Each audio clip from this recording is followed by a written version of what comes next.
न डरेंगे न डराएंगे, हम केवल सच दिखाएंगे। डगर डगर खबर खबर, आप देख रहे हैं पी सनातन न्यूज। दोस्तों नमस्कार।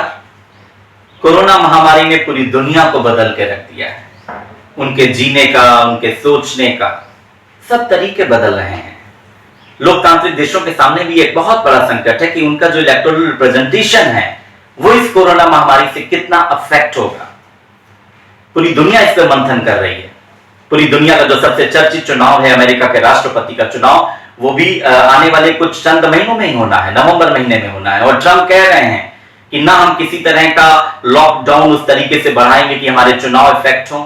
हम महामारी से लड़ते भी रहेंगे पर हम इलेक्शन भी कराएंगे, और इलेक्शन हमारा नवंबर में ही होगा, ड्यू डेट पे।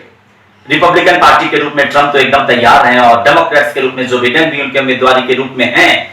लेकिन डेमोक्रेट्स हालांकि चाहते हैं कि अगर किसी भी तरह का कोरोना महामारी के कारण लोगों को बाहर आने में, उनके जो इलेक्टोरल जो सिस्टम है, अगर उसको पूरा होने में कोई दिक्कत है तो वो चाहते हैं कि इलेक्शन को पोस्टपोन भी किया जाए। पर ट्रंप इसके लिए तैयार नहीं है। हालांकि साउथ कोरिया में अभी जनरल इलेक्शन हुए अप्रैल में, मिड अप्रैल में, और उनकी जो डेमोक्रेटिक पार्टी थी, जो कि वहां की रूलिंग पार्टी थी, और निश्चित रूप से वो वापस लौटी भी और मेजॉरिटी वहां पर टर्नआउट भी हुआ। तो तमाम इलेक्शन कमीशन जो डिफरेंट कंट्रीज के हैं वो इसमें स्टडीज भी कर रहे हैं कि आखिर ये कोरोना महामारी में जब लोगों का जिस तरीके से वो वोट कास्ट करने के लिए निकलते थे, अब वो मुश्किल होगा।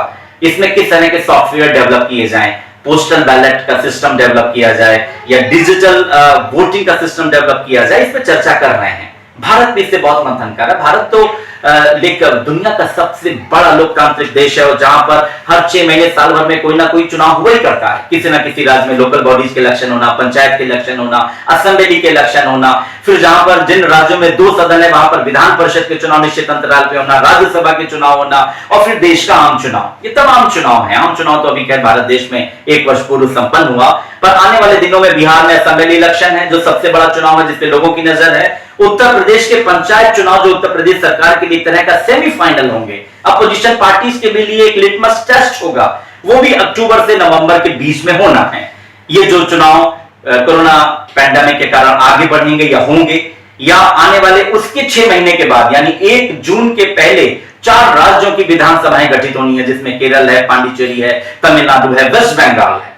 इन पे इलेक्शन कमीशन क्या करेगा? और ये प्रश्न इसलिए महत्वपूर्ण है क्योंकि इलेक्शन कमीशन ने अभी महाराष्ट्र में, जिसमें उद्धव ठाकरे को खुद अभी चुना जाना शेष था, और उनके 6 महीने बगैर किसी सदन का सदस्य हुए उनके पूरे हो रहे थे, और अगर वो नहीं चुने जाते तो उनको अपने मुख्यमंत्री पद से त्यागपत्र देना पड़ता। इलेक्शन कमीशन ने वहां हाथ खड़े कर दिए थे कि वहां पर वो असेंबली के जो लोग चुनते हैं विधान परिषद के सदस्य, उन इलेक्शंस को वो नहीं करा पाएंगे। लेकिन बाद में कर इलेक्शन कमीशन राजी हुआ, वो डेडलॉक वहां दूर हुआ।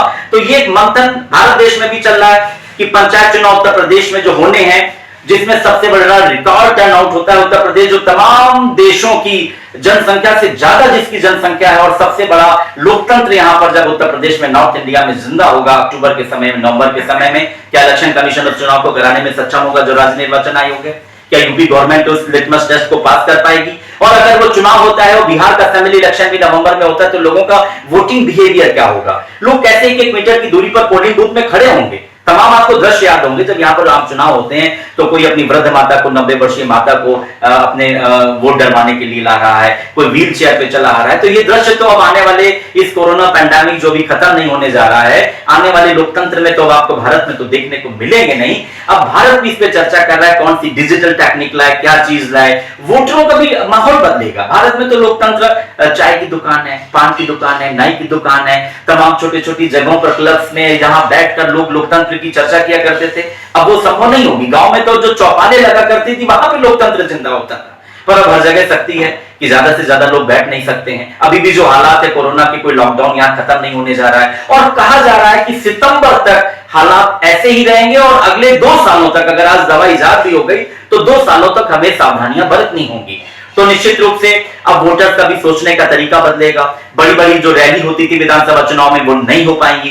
तो क्या टेक्निक होगी, इस पे हम लोग बराबर नजर रखे रहेंगे। अब आप देखिए, हम समझते हैं कि जिस तरह से पंपलेट्स और कार्ड्स बंटा करते थे, अब शायद आने वाले चुनावों में ग्लव्स हैं, मास्क हैं और सैनिटाइजर से जुड़ी हुई चीजें हैं। ये कोरोना पैंडेमिक का जो इफेक्ट होगा उसके कारण अब शायद वो कैंडिडेट्स बांटे और कैंडिडेट्स भी अपने आप को दूसरे तरह से रिप्रेजेंट करेंगे। डिजिटल टेक्निक का युग आएगा, लोग डिजिटली और सोशल मीडिया के द्वारा अपने प्रचार प्रसार को ज्यादा करेंगे। पॉलिटिकल पार्टीज भी अब कोई बहुत बड़े प्रदर्शन या उस तरह नहीं कर पाएंगी, तो उनका भी ट्रेंड बदलेगा। हमारी पूरी नजर इस लोकतंत्र के इन बदलते हुए व्यवहार पर रहेगी। क्या वोटर्स का ट्रेंड होता है, क्या पॉलिटिकल पार्टीज का, क्या इलेक्शन कमीशन का और क्या सिस्टम का, हम सारी खबरें आप तक लाते रहेंगे। बहुत बहुत धन्यवाद।